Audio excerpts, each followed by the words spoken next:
Et c'est justement la Grande Guerre que l'on commémore également dans la Haute-Vienne à l'occasion d'un meeting aérien. Une dizaine d'appareils de l'époque ont décollé devant des milliers de visiteurs rassemblés à Saint-Junien. Carlo Paredes et Sylvain Thévenard étaient présents. Ils sont les tout premiers avions militaires de l'histoire. En quelques années, Français, Allemands ou Anglais inventèrent des machines volantes toujours plus performantes. Le Newport 17 fut le premier avion français construit en série. Et même en réplique, les sensations sont toujours aussi fortes. Ces avions étaient souvent très instables, celui-là l'est relativement. Et ça, ce sont des avions qui obligent à vraiment faire un peu attention quand même. Cet avion anglais, lui, était le plus rapide et pouvait aller au-delà des 200 km/h.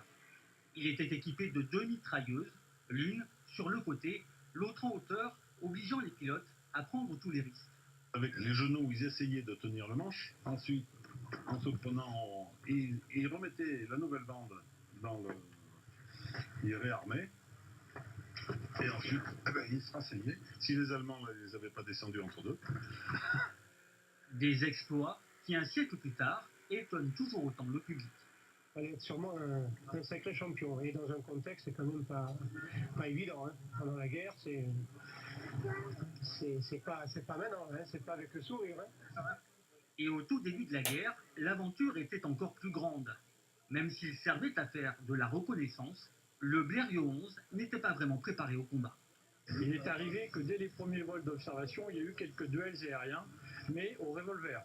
Et là, très rapidement, on s'est dit qu'il faut armer les avions. Et l'avion est devenu une arme en tant que telle. Devenus des avions de tourisme, ces engins sont aujourd'hui pour leurs pilotes des compagnons de voyage idéal pour découvrir de nouveaux horizons. Alors ces avions